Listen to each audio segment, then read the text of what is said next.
What is happening, guys? Happy Sunday and welcome to the Dynasty WarZone, the People's Dynasty podcast. On today's show, we're going to take all of that beautiful training camp footage and we're going to help you find some Dynasty gems. And speaking of gems, let me introduce you to my co-host. You know him, in fact, as the man of the hour and the man with the power, Mr. Jerry Sinclair. But I have my other co-host.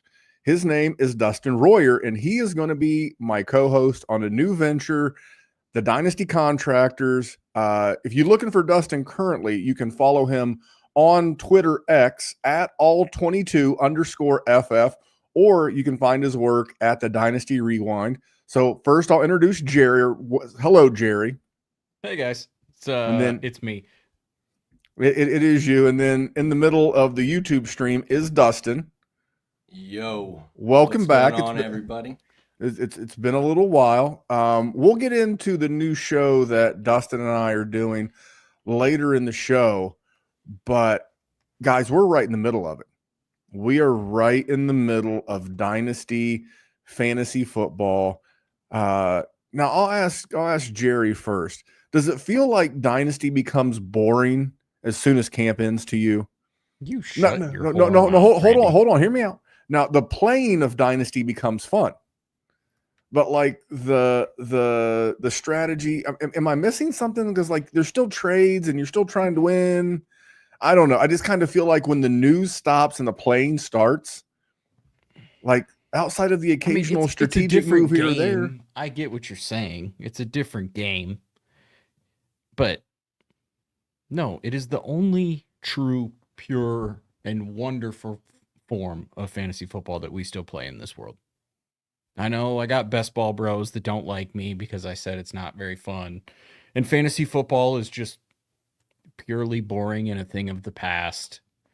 Keeper leagues are like the mediocre girl at the end of the bar or guy, whoever you prefer, at the end of the night when you've had one too many. Like it's something and you're Do I know him? I was him. No, listen, I've seen those quads. Don't lie, Randy. If you wore some short jean shorts, you'd tear that scene apart. But Dynasty is it, man. I mean, it's a different game. It becomes fantasy. I get what your argument is, but oh my God, it just gets the blood flowing.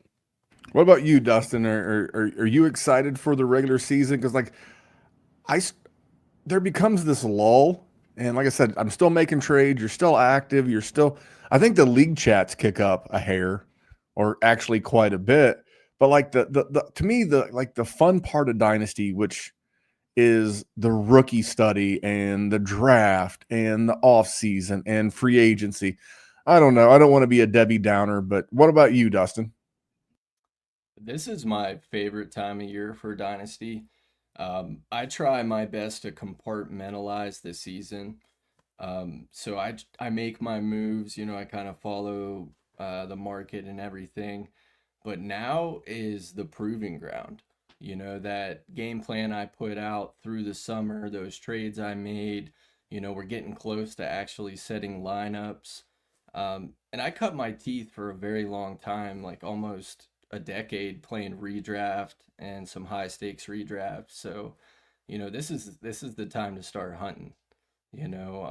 I try really hard to just sit on my hands this time of year and trust the process that I put out.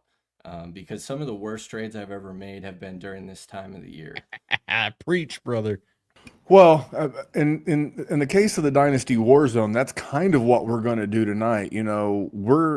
We're going to help. We've already got Kevin, one of the people in the chat, and Kevin wants us to talk about JCM. And Kevin, I know who you're talking about, and God bless you for calling Ja'Cory Krosky Merritt JCM. That's what I'm calling him from now on, because that full name, 94 syllables.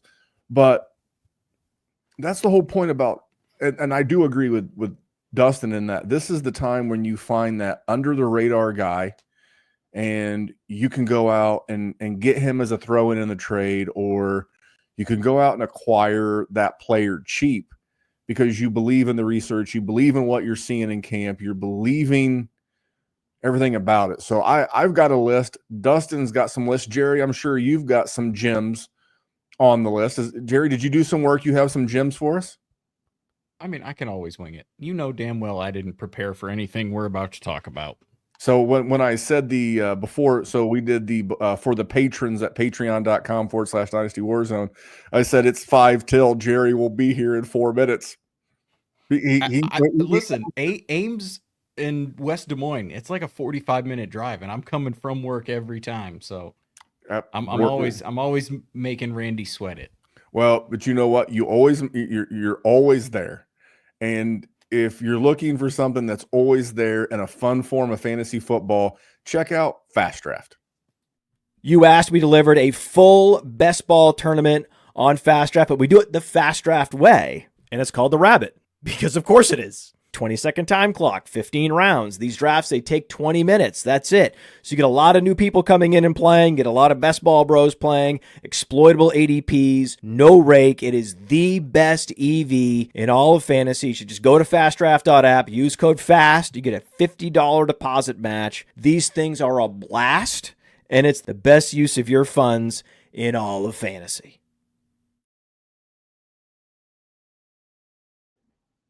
He's not wrong. It is super fun. And I that's the Fast Draft promo ad listed in the software that we use. I hope they've launched a second Rabbit, because the other Rabbit last weekend when I was in Cincinnati was full. So if you go on there, it's like, this is not a him and Hall thing. No, you're going to wait, and it's going to get too close to the season, and it's going to become more of a DFS thing.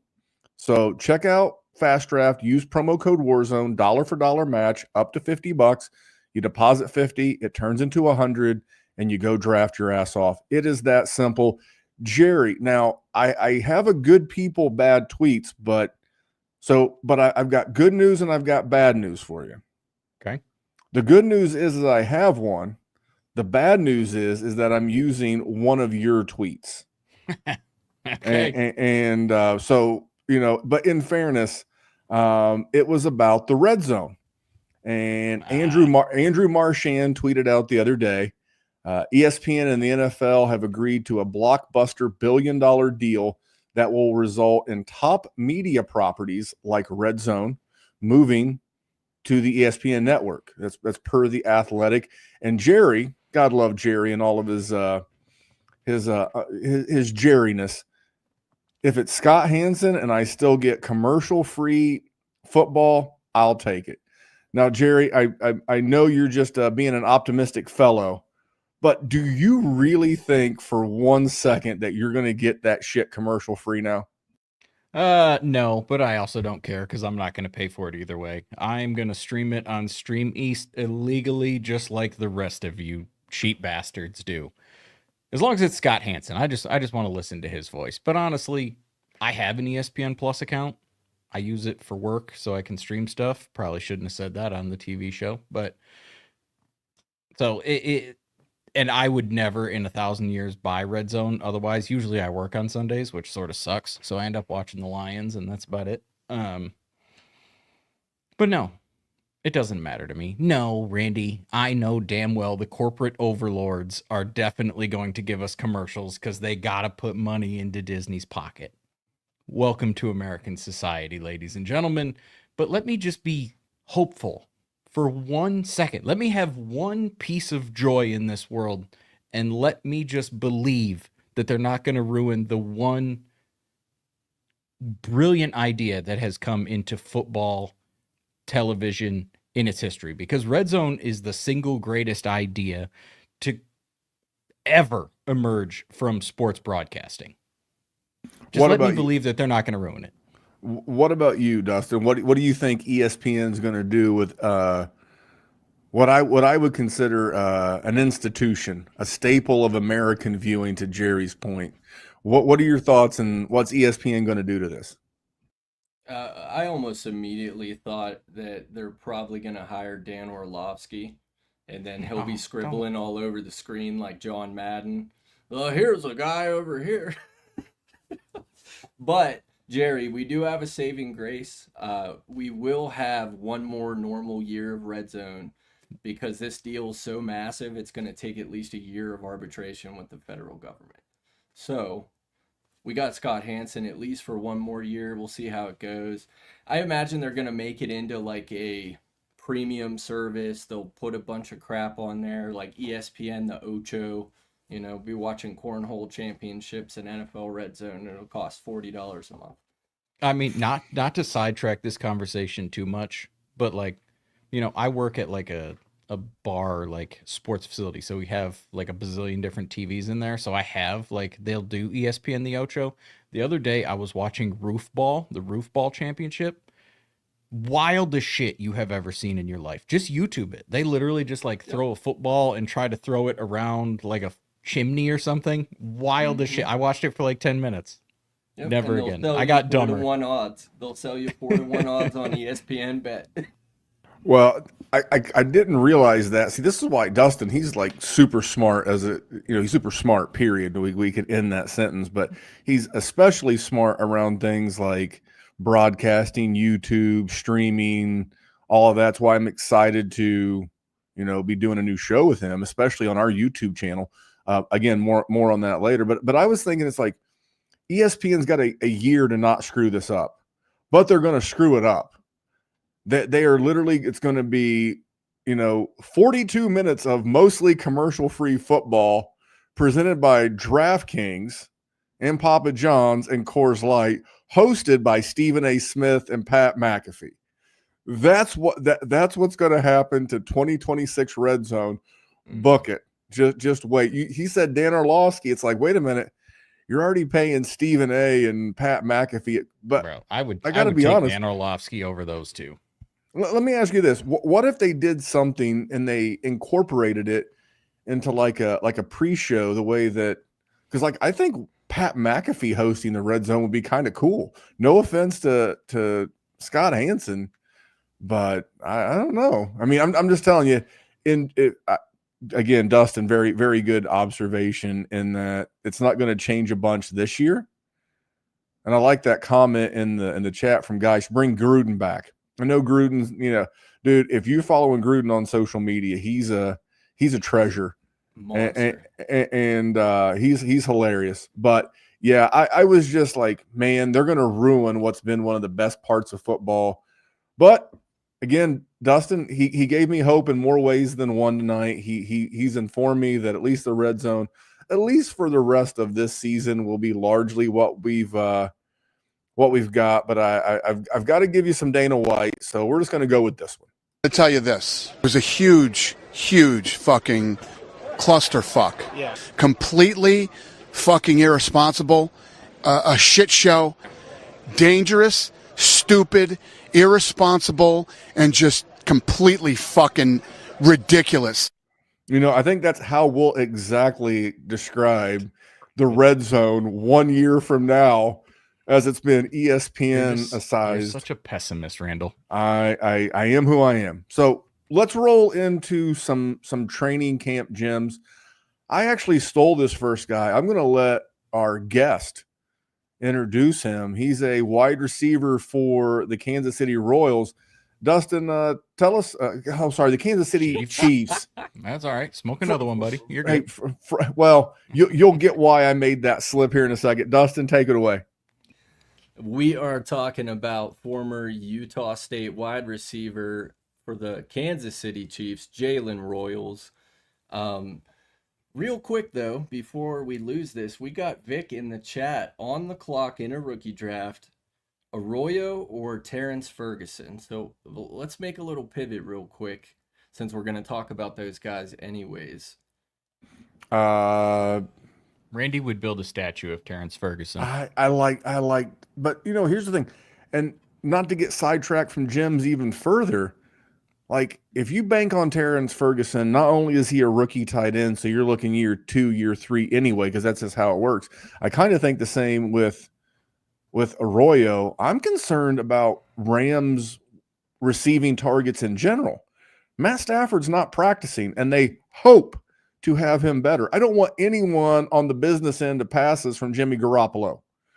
So if you're looking in the short term and kind of hoping for some 2025 production, I would lean Elijah Arroyo. I think if we look back in this time going into the 2027 season, I think it'll be Terrence Ferguson. That's my take. Jerry? I'm fine with either one. Honestly, even in rookie drafts, I took them interchangeably. I know that's a shit answer and that's not helpful for you, but it's reality. Like I view them both as the exact same thing. All right, Dustin, you asked us what's your take on this one? I'm right there with you on Ferguson. So for me, he's more of a year out guy. I have a lot of Puka, and I have 7 shares of Devonte Adams. So Ferguson's kind of like my Devonte Adams retirement plan. I think he's gonna come in, take over the middle of the field, design targets, things like that. But I am like massively bullish on this entire Seattle offense. I think Arroyo, out of most of the rookie tight ends outside of maybe Tyler Warren, he has the easiest path to walk in and be the number 2. I mean, Cooper Kupp's great when he's on the field, but he's one bad step and he's off the field, And Arroyo has already displayed in practice on tape everything they thought he could be. He's lining up at X, he's moving around in the formation. It's going to allow them to play in 12 all the time, and he can move around, play fullback, in line. So I would take Arroyo definitely. Unless you're like later, if you're in like the third round, late third round, I would take Ferguson just because he's going to be more valuable. I love it. And so Jerry made fun of me for having a moment, but we were going to talk about Jalen Royals, and the Kansas City Chiefs share a city, and I think Patrick Mahomes is a minority owner, and I'm a baseball guy at heart, and there's a team called the Kansas City Royals. So how you see how I took one big pile of, stuff and turned it into one wrong thing. But Dustin, you tweeted about Royals earlier. What are your thoughts? What are you seeing? What are you liking? So one of the reasons I said that I love this time of year, and I saw Jamie commented about rookie drafts. I love rookie drafts, but I have been in all 22 film building prospect profiles since February. And the reason I say all that is I started my process backwards. I go from the least known guys up to the higher known guys because I don't want to watch, say, an Ashton Genty and then watch somebody else and they're automatically just not going to compare. And I can tell you that Jalen Royals was the second or third evaluation I started, and he climbed up the board and climbed up the board. I mean, I had him at right behind Jaden Higgins at wide receiver 6 pre-draft. He is a lot more than meets the eye. I put that tweet out. He moves like he's like a technician, like his route running is incredible, but he reminds me of Des Bryant so much. I mean, he's only 6'1", he's 200 and some pounds, but if you look at the tape, he lined up at X receiver the majority of his career. He's an outside in guy, like we had talked about on my podcast. So he can walk in, not only replace Rashee Rice if he's suspended, but the Kansas City Chiefs haven't had an X receiver since Sammy Watkins. They had Tyreek Hill playing the X position. You saw all those explosives. But for me, Jalen Royals is a guy, it's almost like that injury away running back. I think if he gets on the field, he gets a snap share, he's going to be one of those guys you just can't take off the field. So he's like a flag plant for me. I mean, even in your redraft leagues, I'm taking a flyer on him no matter what. He has so much contingent upside in that offense. I mean, there's guys that he can definitely beat. Rashee may be suspended. He's coming off an injury. And as explosive as Xavier Worthy was last year, I do not draft guys that have below a 27 BMI. I just don't do it anymore. After I watch so many people destroy their dynasty teams with Tank Dells and guys like that, I want to take that guy that's built like a running back, can run those screen plays inside, outside. He's a do-it-all guy. All right, and I'm going to bring up another guy because we were just on the topic of the Seattle Seahawks and the player that could be the number 2 in that offense. Jerry, how long ago do you remember me starting to talk up Mr. Torrey Horton Jr.? Well, your slow and steady beat is starting to get a little louder, buddy. I'm telling you, he's only got to beat out MVS. You know, was it Valquez Scantling or whatever his name? I don't remember. Marquez Valdez Scantling. There you go. And he's only got to beat that dude out. And to Dustin's point, Cooper Kupp's ankles at this point in his career are made out of like, you know, that Mr. Glass. Like he one bad cut. He doesn't have to be hit. One bad cut, and he could be on the wrong end of another tightrope procedure for a high ankle sprain. I love the videos that you're seeing of him out of camp. And if you search his name, it's Torrey Horton, and you can find it on X. You'll hear about a 1.5-minute clip of Sam Darnold talking positively about him, which I understand everybody's going to talk positive about players.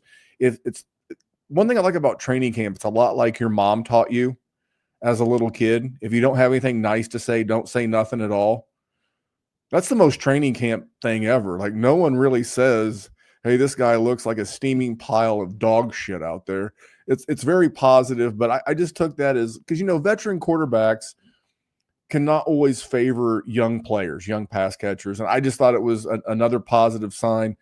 It was good to see people talking about, you know, Torrey Horton, and it's August when we've been talking about him since April, May. I'm excited. It's not one of those pat yourself on the back because he made a great catch in training camp, but it was like the path to success is very small.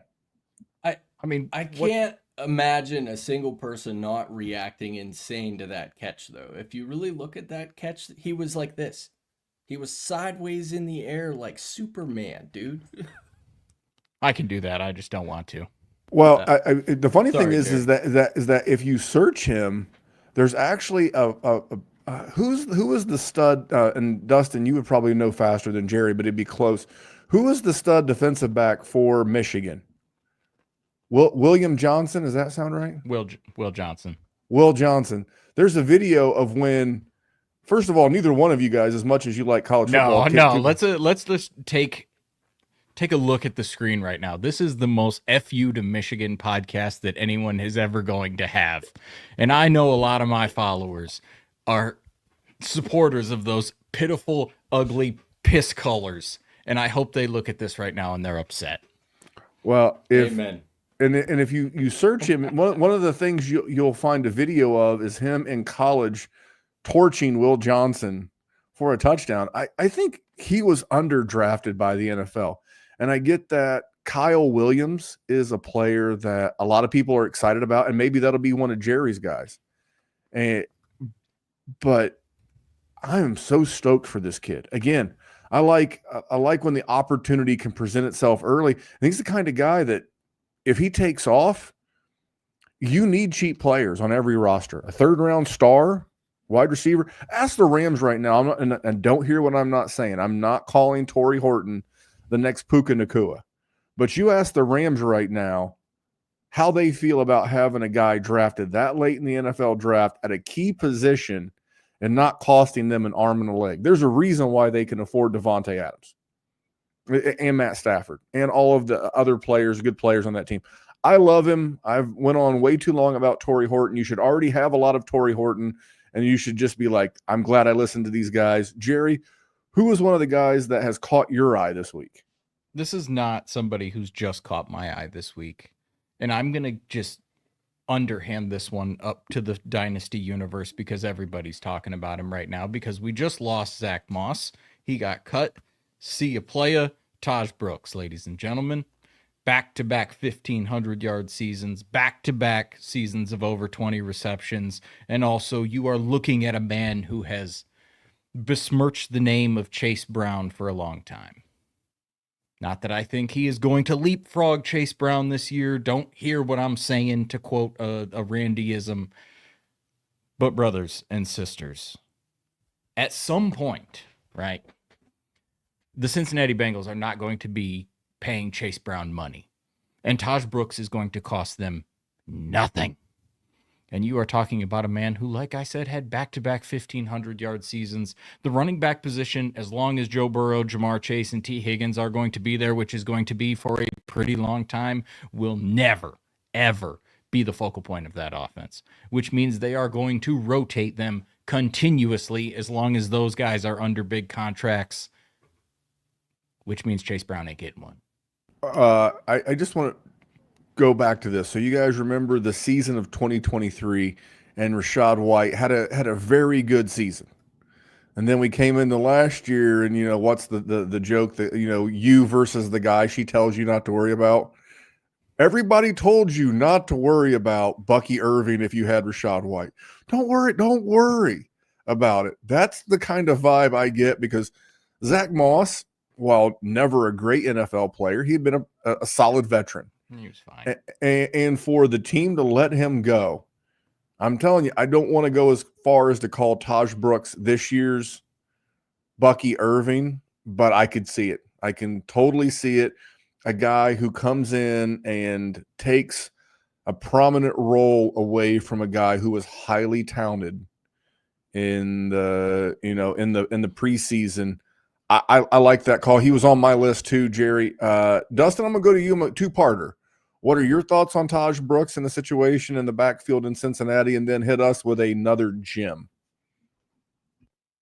I really like the evaluation on Taj Brooks. He's one of the guys that I only have a couple shares on teams. My big plan this year was to get all the capital I could, trade all the high picks for receivers like CeeDee Lamb, and then spam all these running backs, and to just kind of sit on my evaluation. One thing that people don't think about is Taj Brooks was one of, if not the best pass pro back, maybe behind Travion Henderson. Cincinnati runs the most empty 3-wide sets with no running back in the backfield. And they didn't do that because they didn't want a protector for Joe Burrow. They did that because Chase Brown's not a good pass protector. So, like Jerry said, they have millions and millions and millions of dollars between the three of those guys. I mean, it's going to take like one sack from Myles Garrett, and then you're going to see Taj Brooks probably on the field a lot more than Chase Brown managers want to, deal with. He was Chase Brown was a sell high candidate for me. I love the talent, but anybody that's going to go for what I think, more than what they're going to be worth next year, in my mind, they're gone. I'm sitting on a second round pick for Elijah Arroyo in my inbox right now, and I can't push the button. All right. Jerry? Sorry, I've been. Cameron's yelling at me because we got a Spartan and a Buckeye in the chat. So I you know me. All right. So and Dustin, who is your guy? Who are you going with as your next gym? I'm looking here. You know what? I want to talk about Trevor Etienne, running back. He came out of Georgia, and then I believe he played. It was Georgia, right? Did he transfer, or was that Blue? Blue transferred. So he was drafted by the Carolina Panthers. Everybody knows this story. Dave Canales basically always wants to run a two-back backfield. They had Chuba Hubbard last year. Nobody believed in Chuba. They had an injury and Chuba went off. And the way that I'm looking at this backfield, I mean, they signed Rico Dowdle. They paid him real American dollars to come play running back. He ran over 1,000 yards last year, and I think he might have had like 60% snap share because they started the corpse of Zeke for a while. So it's pretty blatant to me that they're not happy with what they have. I know they signed Chuba to that contract, but he was one of the least efficient pass catchers in the league last year. Etienne is absolutely a unit in the passing game. But the biggest thing for me, it goes back to like the draft good players on good teams, right? I don't draft players when their last notification on Sleeper says not gonna go on IR, and then it says went on IR, then it says didn't need surgery for injury that gave them, put them on IR last year. So, I bought and sold all the Chuba between this year and last year, and Trevor Etienne was free. One of the reasons I advocate for drafts right after the NFL draft was because Sleeper had his ADP at 999. He wasn't even on the board, and even up until a couple weeks ago, you could have got the guy for a 5th round pick. So I personally, I'm a Chuba guy. I'm not a Rico Dowdle guy. I don't mind the take. I want to see the involvement in the passing game, but with all the speculation, I think now's a good time to get in at a cheap price. What about you, Jerry? What do you got on ETN? And then give us one more before we go to break. I'm cool with taking a shot on ETN, just because honestly, I sort of like Rico Dowdle last year. I thought the Cowboys should have re-signed him, if you want me to be honest with you, and I liked what Chuba did. But also, do I think they're awesome? No, not even close. I don't think they're long for the league. I think when we do this August 3rd, 2028, will I even remember that those were NFL players? I don't think I will. So I'm fine taking a shot, especially, if you're going to take shots on anybody late, let it be running backs, for the love of all that is good, because if they show any semblance of anything at any point, you could trade them for a 2nd round pick. And if they're free, or you picked them up, or they're a 4th round pick or whatever, that's profit. Even if you hate their guts and you don't think they're going to amount to anything, the moment that they show anything where they could possibly have a role, value jumps up, quick flip, easy, thank you. My person is a person that I've hated. Didn't really like him as a prospect. Didn't really think they did tons of great stuff. Kayshon Boutte. I mean, yes, he's in line to start for them. Now, Randy would do a lot of dirty, awful things to Drake May. And so you have to assume that the offense is going to get a little bit of a boost because of Drake May. And Kayshon Boutte he's in line. I mean, Stephon Diggs he's obviously good, but he's also old. And he's also sort of caring a lot more about not football things, which is fine.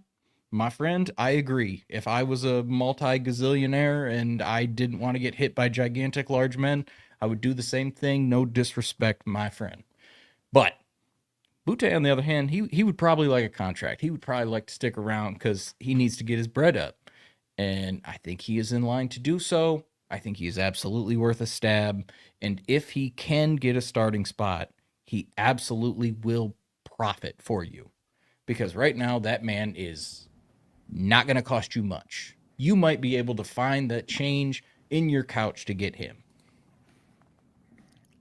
You don't have to convince me. I was the early adopter to Kayshon Boutte on this podcast. I know, and I argued with you a lot, and I apologize. I am rooting for the kid, and you can use Player Profiler. You can use Our Lads. I just pulled up Our Lads because I don't have to sign into that, whereas I would have to sign into my Player Profiler account, and it's not always fun midstream. But Kayshon Boutte is listed as one of the 3 starting wide receivers. It's Boutte, Stephon Diggs, and Pop Douglas.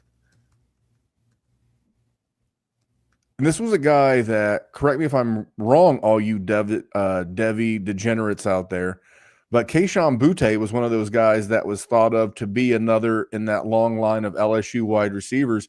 Yeah. He was like the one that didn't blow up, right? You got Justin Jefferson, you got Jamar Chase, you've got Malik Neighbors, and all of a sudden, Boutte is the one that didn't fire. Well, was it because he was a bad wide receiver? I don't think so. I think maybe he had a little bit more maturing to do, and he's done that. And I like the fact that this is a small thing, but to me, the devil is always in the details. And I like the fact that this is a second regime that did not – technically, it's a third regime because he was drafted under or signed – I remember he may have been a UDFA.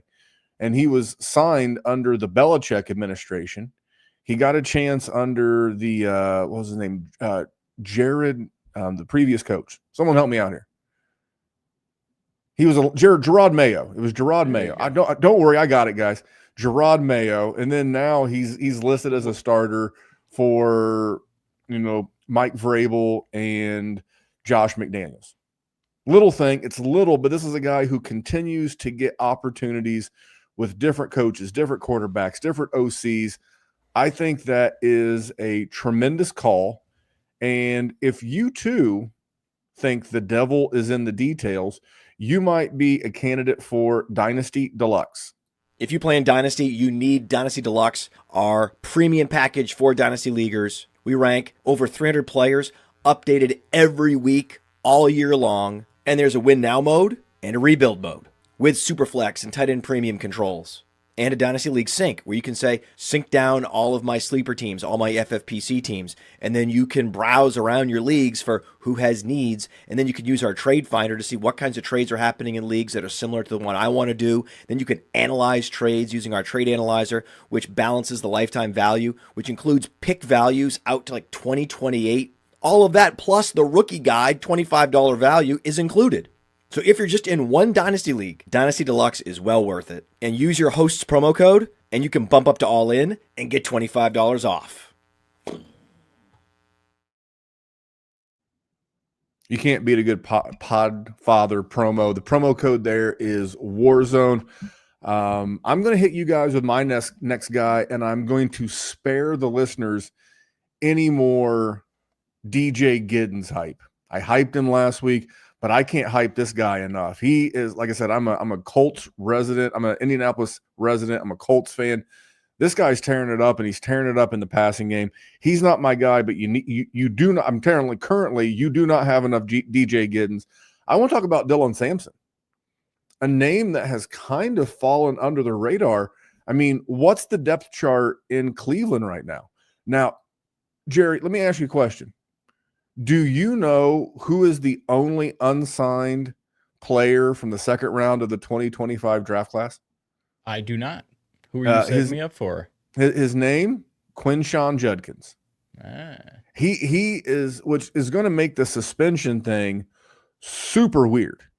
Now, again, using our lads, Quinshawn Judkins is listed as the 2, but Dylan Sampson's listed as the 3. And there's not a lot behind him. And there's not a lot ahead of him. Ahead of him is Jerome Ford. Jerome Ford's fine. He's been in the league for 4 years. This is going into year 4. Fine football player. He's probably like a 75 in Madden, 72, something like that. Probably. But and I think that Judkins could be good, but he's battling some different issues.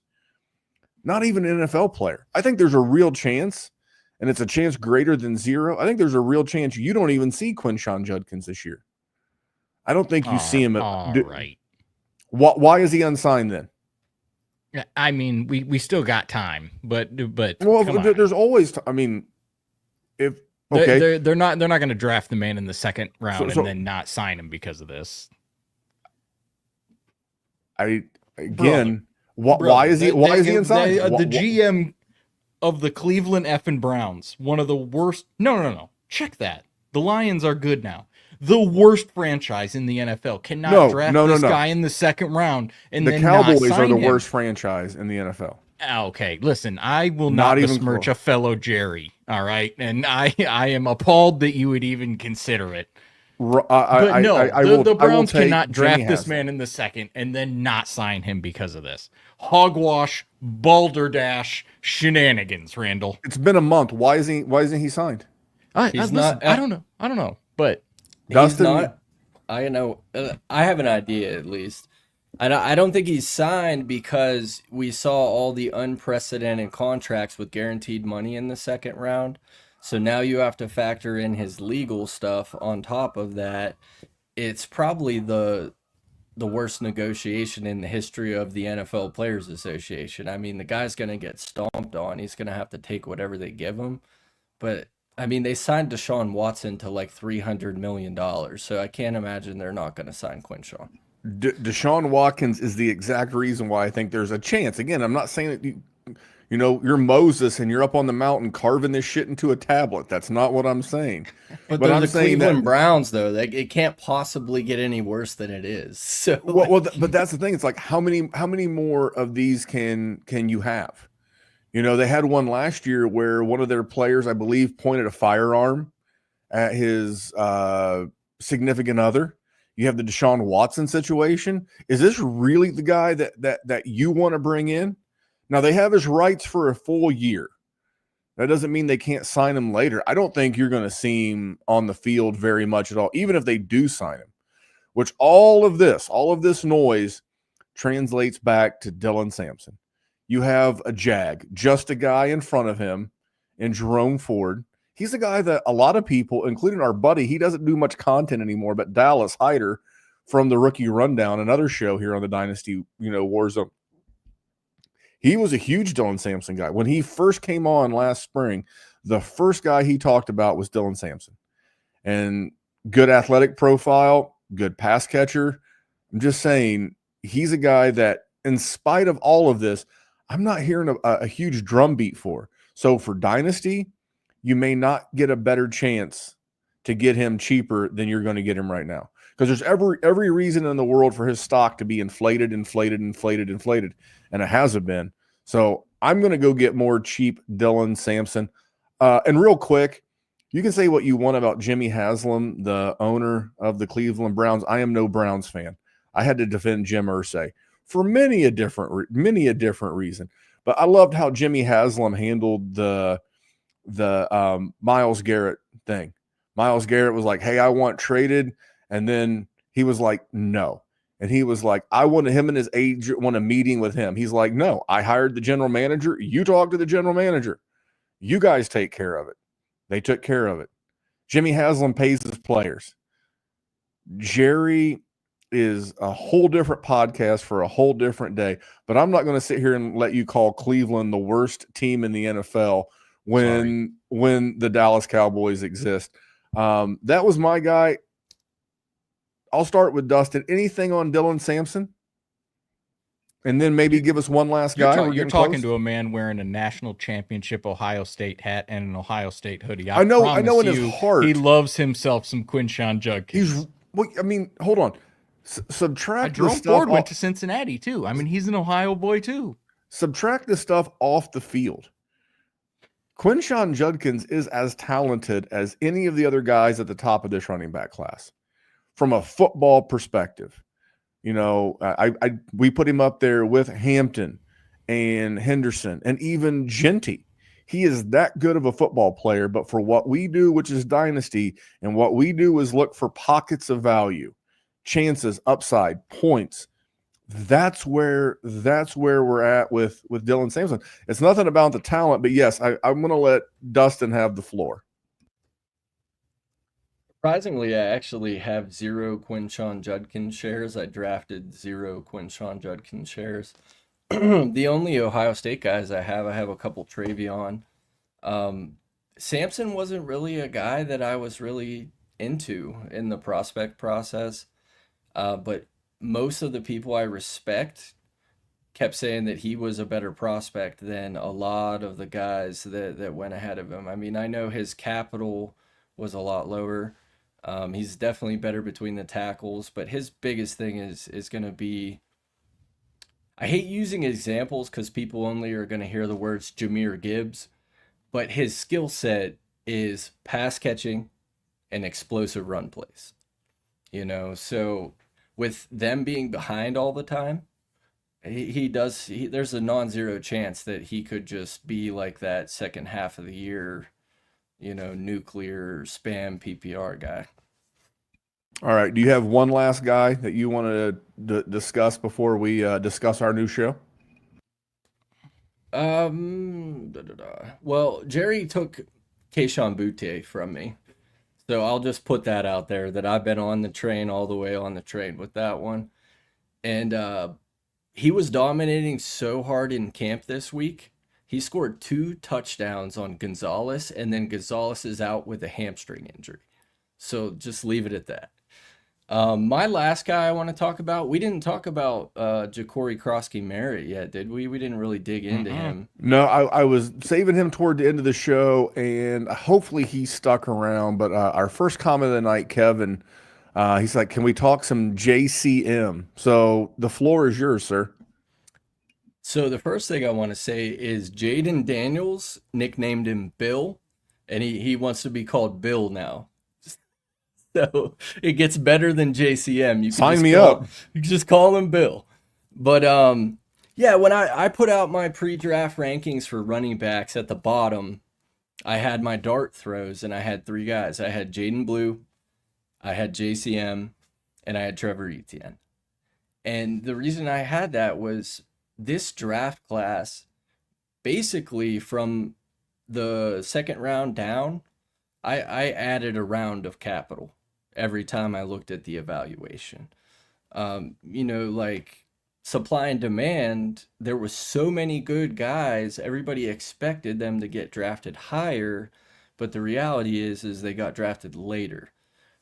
So this year is basically like a zero RB dynasty manager's dream. So JCM's another guy. He was basically free. For me, I watched the tape. The tape was awesome. He only played a couple games in 24, but his 2023 tape was incredible. But the moment that he got drafted in the NFL draft, the fact that he played 2 games, was out with eligibility issues in 24, did not play football at all, and then in one of the most generationally athletic classes in the history of the NFL, somebody spent a pick on a guy that didn't play football. So for me, that was really all I needed. Shout out Jeff Bell from Football Guys. He's been on this for a long time. Ja'Cory Krosky-Merritt is the only running back under contract for the Washington Commanders in 2026. So I mean, it's carte blanche. There's a kid. poll. Yeah. That is a very good poll. Now that doesn't prohibit them from drafting somebody. Jerry, I'll throw it to you, and then I'll ask you if you have anybody else to discuss. I have one last guy. My only issue with JCM, Kevin, is that for me, the hype around him is getting to the point to where he's got to produce something this year. I have not made any JCM trades recently, but I could see where if you were just to straight up go after him, you're probably paying at least a second right now, at least a 2. And because of that, and again, it's nothing about him. I like the Jeff Bell stat. For me, I'd rather much go out and, look at cheaper versions of guys like DJ Giddens, guys like that, Taj Brooks, Dylan Sampson. I would not because I think they're better or even that necessarily the situation is better, but just because of the hype. And that's it. That's my 2 cents on JCM. Bill, known as Bill from now on. Jerry. I mean, Brian Robinson is the least sexy running back that maybe has ever existed for dynasty purposes. Like nobody ever in the history of time has been thrilled that they have Brian Robinson. He does cool things. Like, he scores you just enough points for you to not hate him, but he never wins you a week ever. And Austin Eckler, while at one point we may have loved him, his time has passed us when it comes to dynasty relevancy. And I hope that does not prevent him from coming on this show at some point because he is a fantasy man himself. But the path is there. And if the path is there, you are damn right I will put that man in my pocket and I will try and profit from him. He absolutely has a shot. He has an opportunity. And at his acquisition cost, while it's spicy now, but if you were already on the train, then you're sitting pretty. He's the kind of guy you take, wait till there's a camp clip, and then you trade like a Kyle Williams for a Torrey Horton plus a JCM. Those are the moves I do make this time of year. Is I try to set my shots up right. All right. Well, I'm going to hit you guys with one last one, and then I want to take 5 minutes to talk about Dustin and I's new podcast venture together. I'm not afraid to say it. Tyron Tracy. We're in there like swimwear. Cam Scatterslow has got a pulled hammy. And what's funny is our own Wyatt, I don't remember his last name. He does shows. Bertoloni. One more time? Nailed it. Wyatt Bertoloni. Wyatt Bertoloni. He hosts a show here on the Player Profiler Network as well. And we had some friendly, it was kind back and forth about Tyron Tracy versus Cam Scatterboo. And the difference in athleticism is crazy. And from a perception standpoint, per their Player Profiler card, Jerry, what is the difference in weight? Because I'm told Cam Scatterboo's the bigger back. In pounds, I will also accept kilos as long as I can multiply by 2.2. But no, I will also. We do pounds, sir. Yeah. What is it? Eagles per gallon. What is the difference in weight between Tyron Tracy and Cam Scatterboo? You tell me. 7 pounds. So I'm told about how much bigger of a back Cam Scatterboo. It's like, and 7 pounds matters if you're wrestling. If you have to weigh in, that's really a hard day of practice. Water fluctuation. I mean, I could eat 7 pounds of chicken nuggets right here. I was going to go the opposite way. I've been through wrestling practices where I've lost 7 pounds. So it's not that big of a difference. And Scatterboo's a rookie, not super athletic by NFL standards. Doesn't mean that he can't have a role. But, man, I think he's a fun guy to root for, right? He was fun in college. He kind of had like the Marshawn Lynch vibe about him. He's rumbling and bumbling and breaking tackles, but he's doing it in the Big 12 where defense is optional. And had he done it in the SEC, fine. I like cheap players that I can acquire on the cheap, and they're going to put in points in my lineup in 2025. And I will tell you right now, it's going to be much harder for Cam Scatterboo to pull a Bucky Irving than it is for some of the other guys that we've talked about because he is injured. We know how hamstring injuries can linger. And I'm sure he's doing all of the right things to get back. I'm a Tyron Tracy guy, so I wanted to bring up Tyron Tracy. Jerry, anything on anybody else before we start talking about this new show? I don't want either of those running backs, but that's me, and that's a conversation for a different day. Just somebody who has gotten – this was a highly drafted player, so it's not like a gem, but they've been getting a lot of hype, and it's another Buckeye. It's Emeka Egbuka. So, like, got drafted into not a great situation because of Mike Evans and Chris Godwin. Not that it's a bad situation, but, a lot of people there. Bro's been making plays. Bro's been looking good. He's one of those guys that he may emerge as the top wide receiver in this class, and I wouldn't be entirely flabbergasted by it. I don't hate it. What about you? Anything else?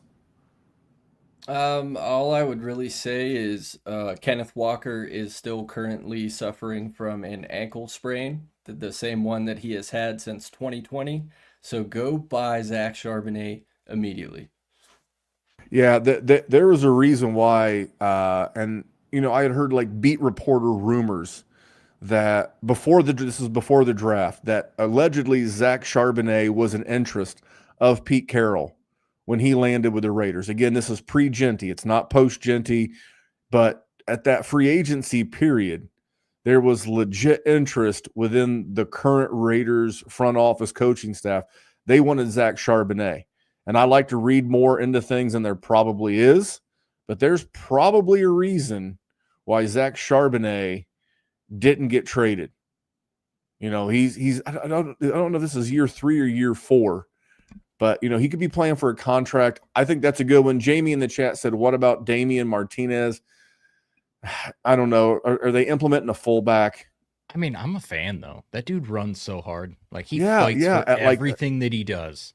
I was not a fan. But one thing you guys may be a fan of, and we're coming up on time, is Dustin and I are doing a new show. And we are going to be doing it. We're doing some rebranding at the Dynasty WarZone YouTube channel. And it works a lot of ways. And I'm going to let Dustin have the floor. But for the Player Profiler audience that has been so kind in the couple of years that we've been here, the support has been tremendous, just absolutely tremendous. We've always asked, hey, please subscribe to the Dynasty WarZone YouTube channel. Please subscribe to the Dynasty WarZone podcast handle.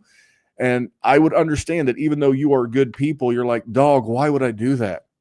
You know, I'm watching the podcast live on Sunday nights on or I'm catching it on Player Profiler. Why do I need another one?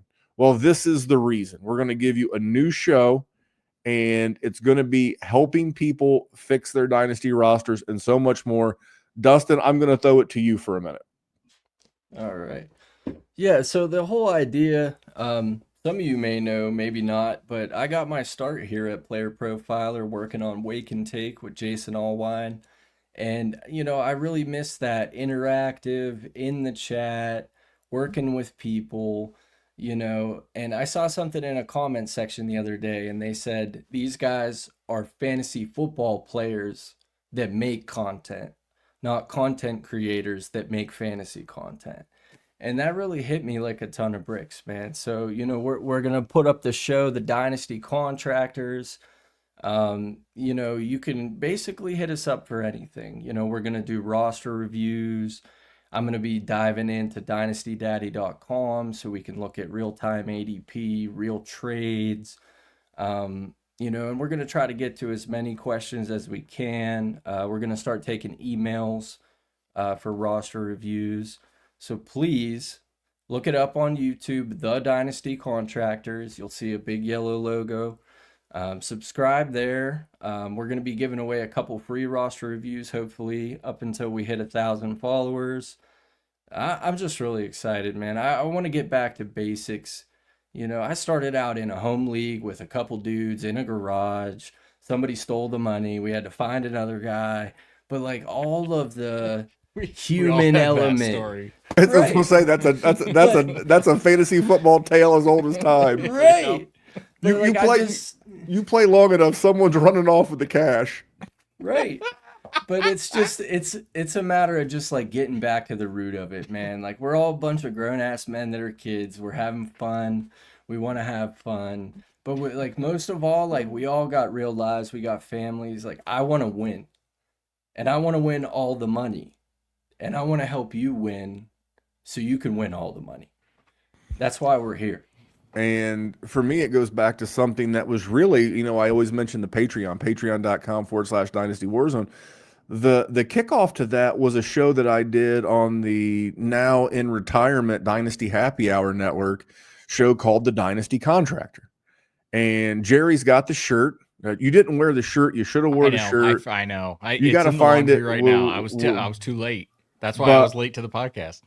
But that's the same premise, except instead of bringing you on the show, you can send us your roster and request it. Remember, a request is a request. We'll pick someone at random, but you can send your interest in being on one of the first shows with Dustin and I to dynastywarzone@gmail.com. If you made it to this end, but here's the thing. Don't be the person, because, you know, lady or man or anything in between, if you can subscribe to YouTube, we'll take you. Please make sure you're a subscriber to the YouTube channel, Dynasty Contractors. You can find it, yellow logo, and we'll pick some people. Email Dynasty WarZone to say, hey, I'm interested, I'm a subscriber, and we'll take it from there. Real quick for Chef at the chat. So that's the new show. We've not got an official launch date yet, but that is the reason. If you're listening on Player Profiler, this is why you subscribe to the Dynasty WarZone audio channel, or if you're a YouTuber, you subscribe to the Dynasty Contractors YouTube channel. Chef said real quick on the way out, what happened? Oh, I'm sorry. This is Max. I apologize. What is this stuff about Jaden Blue being lazy? I think that was a misnomer, and he was getting first team reps today. It was a former coach that didn't even work for the team anymore. And that's the kind of headline that drives the price down. Yes, please. You mean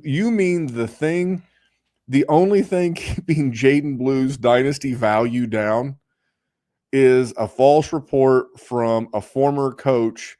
And this guy, first of all, Miles Sanders is already hurt. He's already hurt. He's listed as day-to-day. And as we know in the NFL, day-to-day means week-to-week. And week-to-week means month-to-month. I'm looking at you, Khalil Shakir, you shout bastard. out Matt Kelly on that one. But yeah, dude, I love it. I love it. Jamie in the chat, he already knows the reference. You're my boy, Blue. I think a lot of dynasty and fantasy gamers are going to be screaming, "You're my boy, Blue." Come pay window time when it's time to get the money from the commissioners. I think people are going to like Jaden Blue. I could just, again, man, it's lazy, but like just another Bucky Irving situation. A guy comes in, has a small role, and the next thing you know, you look up and it's week 7, and this guy is literally ripping shit up for the Dallas Cowboys on what will be a good offense. CeeDee Lamb, George Pickens, Jake Ferguson, Dak Prescott. If this guy gets the run, he's the run. So that's my take real quick. Dustin, anything on Jaden Blue? I'm all in on Jaden. He was my favorite dart throw prospect. Been following him since LSU. I mean, he's lightning in a bottle. Schottenheimer called him Darren Sproles the other day. Sign me up. I didn't know I was going to need sweatpants as opposed to shorts tonight, but here we are. Yeah, I mean, Jerry, I know you've been somewhat a fan as well. A little bit, but I'll also give up on Javonte Williams the day I enter the ground. I know one of the colossal mistakes that I may make for the remainder of my life, but I'm still holding out hope, brother. And I just looked on Fast Draft, even though I can look at it in the state of Indiana. I can't play in the state of Indiana. My second largest exposure to any player in the rookie origins drafts is Jaden Blue. I didn't realize that before I commented, but I'm super excited because, you know, I would like to be able to win the money. I'd be like Mr. Kelly and the Fast Draft people, send that check to Indianapolis, and I will make sure it is properly handled. And if you want your Dynasty roster properly handled, send us an email at dynastywarzone@gmail.com. Maybe it'll be one of the handful that Dustin and I start with. But on the way out the door, Jerry, anything left? No, man. Thank you for coming on. Kick ass. Anytime somebody who hates Michigan as much as I do is on the podcast, it is always going to be a wonderful time. And somebody that, you know, keeps Randy from yelling at me. We only, you know, mom and dad only got in one argument today, so it was a good day. Yeah, I mean, here's the thing. I cannot believe after all these years you put me in a position where I have to defend Jimmy Haslam. Out of all the things, you put me in a position to where I have to. That's how you should know you were wrong. Unfortunately, I wish I was, but I'm not. Dustin, anything? And I'm looking forward to working with you and getting another show off the ground. The timing's right for me personally. My son's going off to college. I have more bandwidth to do more content, and definitely looking forward to working with you. No, man, I'm just glad to be here. The first time I was on this show, I lost the show sheet, so not everybody knows, but I was just shooting in the wind for a whole hour. So that was awesome. The funny part is I have to beg your forgiveness because I'm so used to having a co-host that doesn't read the show sheet that I thought didn't even know there was one. Jerry's like, what's a show sheet? And that's the last thing I wanted to say. I wanted to say thank you to Jerry because we got Jerry to talk about late round running backs for an entire hour. And I can't remember how many times I've listened and he's, fuck that guy. Fuck them picks. Oh, well, this is the kind of banter you can expect on the Dynasty Contractors. Be on the lookout for that. Get those roster requests in. Thank you both. This was a great show. And remember, guys, this is what Dynasty's about. You know, we could sit here on the show and tell you to go trade for Malik Neighbors or, you know, guys like, and you certainly can, but it's going to be difficult and it's going to be expensive. What we're trying to do is we're trying to get you guys that can be the next Bucky Irving, the next Chase Brown. Whether you like Chase Brown or not, he's currently listed as a top 12 running back. That is how you make dynasty equity. That is how you build up the value to the formula that Dustin mentioned earlier. That's how you build up a roster. It's like, guys, I'm so sick of hearing about Taj Brooks. Taj Brooks is the value. So that is the show. Be on the lookout for much more. Guys, we have preseason week 1 kicking off this week, and I cannot wait. But until next time, thank you, Dustin. Thank you, Jerry. We'll see you next week. Hey, I want to thank you for being part of this broadcast. If you have any thoughts on it, leave a comment. If you enjoyed it, make sure you leave a like. And if you want to see more shows on the Player Profiler channel, subscribe to it. That's how we know you want more.